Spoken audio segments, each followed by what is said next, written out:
जिसने दुनिया को असल में ही बदल दिया।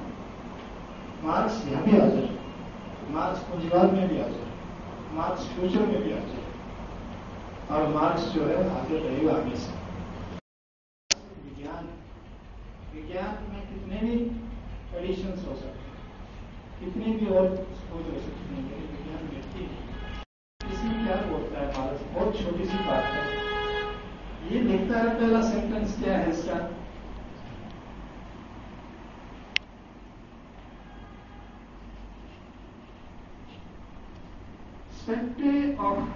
A spectre is haunting Europe. The spectre of communism. Europe में कम्युनिज्म का एक भूत है जो उनको बताता है। कम्युनिज्म के भूत से पूरा यूरोप यहाँ से शुरू करता है। कहते कहते वो क्या करता है कि आज का जमाना ऐसा है कि सारी जितने भी कॉन्ट्राडिक्शन है समाज में, अगर हम जाएं अपने पुराने समाज में, जैसे गांव के समाज में, आदि समाज में, फ्यूडल समाज में, तो बहुत सारे अंतर विरोध मिलते हैं। सिंप्लीफाइड नहीं है वो, किसी को समझाना बहुत पेचीदा सवाल है। लेकिन वो कहता है पूंजीवाद में क्या कर दिया, सारे कॉन्ट्राडिक्शन हल हो गए, सीधे हो गए। दो वर्ग पैदा हो गए, डोमिनेंट वर्ग। एक जिसके पास साधन है, कारखाने का मालिक है। हिंदुस्तान में थोड़ा कम समझ में आएगा कि वो यूरोप की बात करता है। ये लिखता भी यूरोप पे, सेंटेंस यूरोप पे लिखा है। यूरोप कहां पड़ा है इसके रूप से, क्योंकि यूरोप में जो है ना औद्योगिक क्रांति हो चुकी थी, उद्योग हो चुके थे बहुत बड़ी मात्रा में, जिसको उसका नाम है प्रोलेटेरिएट, मजदूर वर्ग पैदा हो गया। तो कहते हैं कि एक पूंजीपति वर्ग पैदा हो गया, एक मजदूर वर्ग पैदा हो गया। पूंजीपति के पास साधन है, मजदूर के पास श्रम है। वो दोनों इसलिए काम करते हैं कि वो मजदूर को तो मजदूरी करनी पड़ेगी जिंदा रहने के लिए, वो कुछ नहीं कर सकता, और वो जो है उसको मजदूर लगाना ही है, वरना उसका कारखाना नहीं चल सकता। लेकिन ये बहुत दिनों तक टिकने वाला नहीं है, क्योंकि इसमें अंतर विरोध बहुत है। उसका शोषण करता है, और शोषण के मतलब सोचता कुछ नहीं उसके बारे में, और वो खुद ही अपने आप को आजाद करेगा। प्रोलेटेरिएट वर्ग, मजदूर वर्ग, वो क्रांति का हुआ होगा, और मजदूर वर्ग की क्रांति ही सारे समस्याओं का हल करेगी, जो सबसे नीचे वाला वाला है। उसने यूरोप में एक एरिया बहुत सिंप्लीफाइड है, दो सेनाएं आमने सामने, उन्होंने नारा दिया दुनिया भर के मजदूर, और क्रांतियों का सूत्रपात शुरू हो गया पूरी। ऐसा था मार्क्स के काम। मार्क्स की जीवनी पर बोलने की कोई बड़ी बात नहीं है। मैं शायद पूरा न्याय नहीं कर पाया इस विषय के साथ जो करना चाहता था, और समय भी हो गया, और मैं फिर भी बोलना चाहूंगा। सारे सहमत हो, इसमें एक लेक्चर निरंतर और हो, अच्छा, तब न्याय हो पाएगा। ये के बाद फिर एक हो। आपका सुझाव ठीक है, मैं भी रिक्वेस्ट करता हूँ। मैं तो कहता हूँ जो साइंटिफिक आइडियोलॉजी, जो साइंटिफिक डिस्कवरीज हैं, मैं वैज्ञानिक हूँ बाय प्रोफेशन, मैं बोल सकता हूँ। मैं evolution of man, evolution of species, evolution of energy, time को कुछ भी है, मार्क्सवाद और बायोग्राफीज, मैंने नेहरू को पढ़ाया, गांधी को पढ़ाया, न्यूटन को भी पढ़ाया, मैंने मनोहर की बात को पढ़ाया, मतलब जो भी विनोद, खासकर अम्बेडकर को, ठीक है, विवेकानंद को, सब पे बोल सकते हैं। सभी साथी आपस में मिलजुल के स्टडी सर्कल के रूप में ये रहे, वरना आपकी हाजिरी लगातार कम होती जा रही है। मैं किसी भी बात को अब और आगे ना बढ़ाते हुए, कुछ शंकाएं अगर हैं या कुछ इसमें एडिशन है, कुछ मेरे से पूछने के बजाय साथी खुद भी इसमें योगदान कर सकते हैं। सर बहुत अच्छा लगा, और गाड़ी तो बुद्धि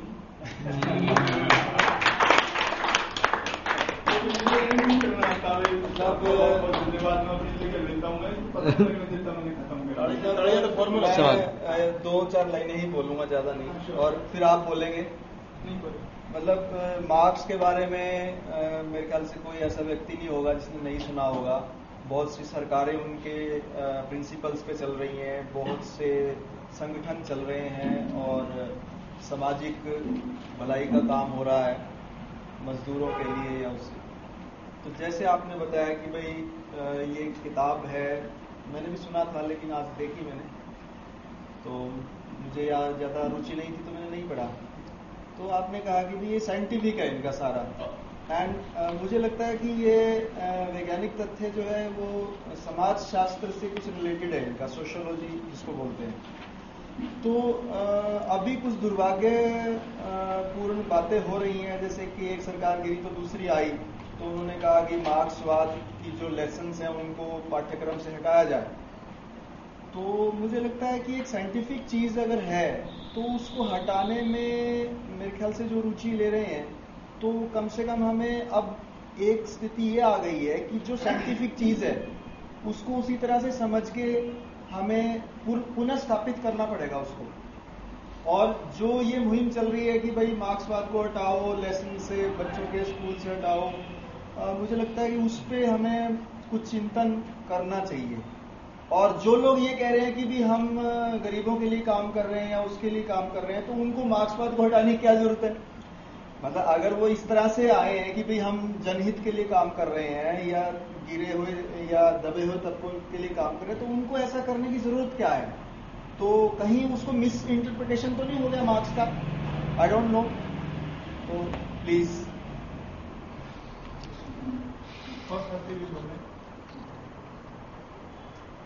मुझे लगता है फोटो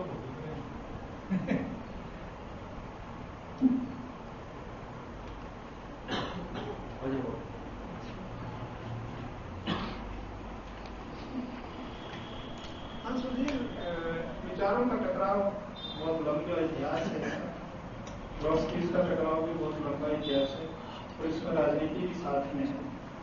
मार्क्स का कभी गैर राजनीतिक रहा ही नहीं। सोवियत यूनियन का पतन हुआ तो मैंने भी कहा कि जो बुरा हुआ, किसी ने कहा मार्क्सवाद का पतन हुआ, मैंने कहा ये तो सोवियत कम्युनिस्ट पार्टी का पतन है, मार्क्स इसमें कहां से आ गए?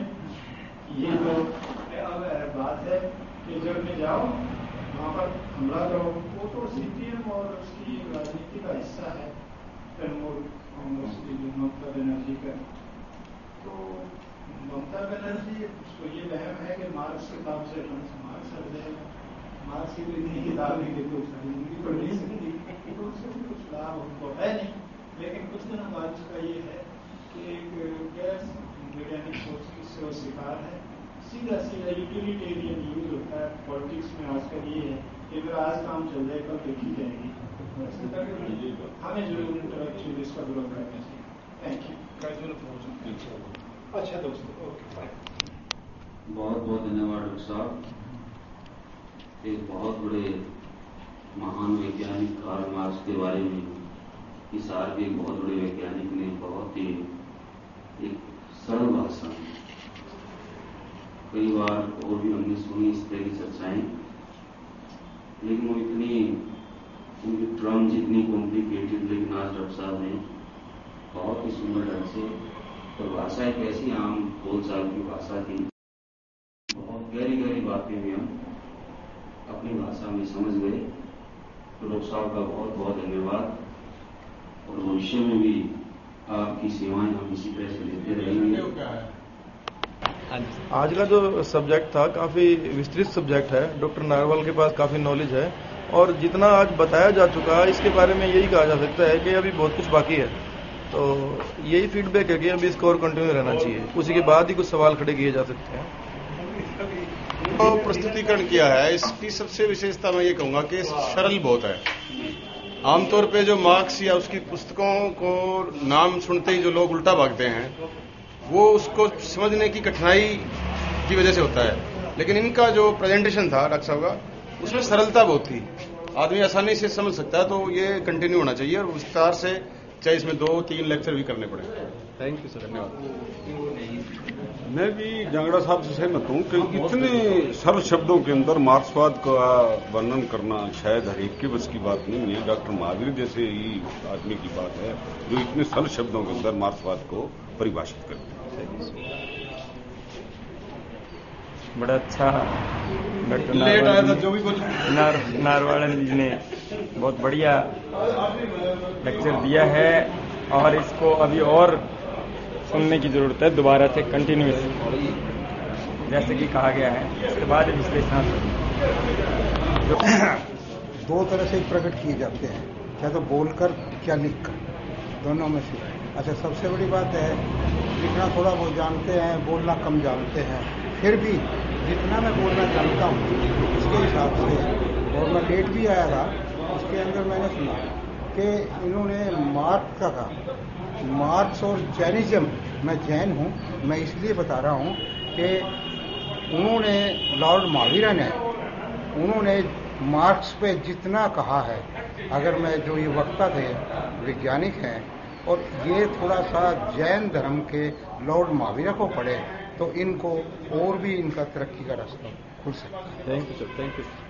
विषय काफ़ी अच्छा था और डॉक्टर साहब ने बड़े विस्तृत ढंग से उसको समझाया, समाज विज्ञान से, दर्शन से, चिकित्सा शास्त्र से, और हर एक विषय में उन्होंने मार्क्सवाद की दृष्टि ढूंढने का प्रयत्न किया।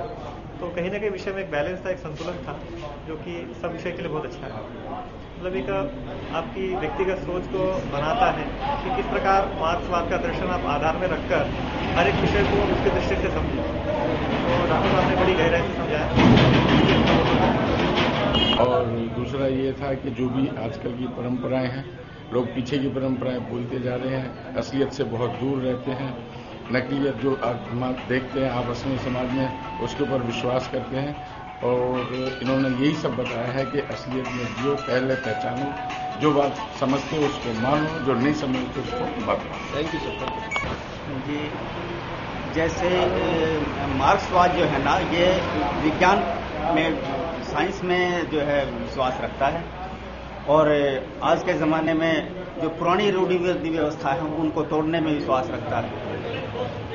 जैसे यह जो इन्होंने बताया कि जो है ये धरती जमीन गाय के सींग के ऊपर टिकी हुई है, ये पुरानी प्रथा है। और इसी का खंडन किया है कि भाई गाय के सींग पे ये धरती टिकी हुई है तो फिर गाय किस पे टिकी हुई है। तो मार्क्सवाद जो है ना, साइंस में विश्वास रखता है। यही कारण है कि जिन देशों ने साइंस को अपनाया है वही देश तरक्की करे। जो रूढ़िवादी व्यवस्था में अंधविश्वास में विश्वास करते हैं वो कभी कामयाब नहीं होते। Thank you sir, thank you. Tathagata भगवान बुद्ध की बुद्ध जयंती है। बुद्ध भी साइंस में विश्वास रखता था। बुद्ध और मार्क्सवाद एक ही चीज है। तो बुद्ध पूर्णिमा पर आप सबको मैं बधाई भी देता हूँ। बुद्ध पूर्णिमा, बुद्ध तथागत भगवान बुद्ध भी साइंस में विश्वास रखते थे। उन्होंने हर जो है धर्म से अच्छी अच्छी बातें निकाल करके जो है बुद्ध धर्म को जो है अपनाया। और दुनिया में सबसे बड़े धर्म जो सिर्फ तीन ही है, मुस्लिम धर्म, ईसाई धर्म और बुद्ध धर्म। और ये जो है साइंस में विश्वास रखते थे। जैसे आप इन्होंने भी कहा कि भाई बुद्ध धर्म और ये मार्क्सवाद एक ही चीज है। Thank you sir, thank you. मार्क्सवाद को केवल 4 लाइनों में मैं सुनना चाहूंगा। क्या मार्क्सवाद 3 मुख्य बातों पर आधारित है। एक तो सोशलिस्ट, हिस्टोरिकल मटेरियलिज्म, दूसरा फिलॉसफी, और तीसरा economic analysis of capitalism, and fourth is the theory of revolution of the working class and establishment of socialism by eventual elimination of private property and private property and profit.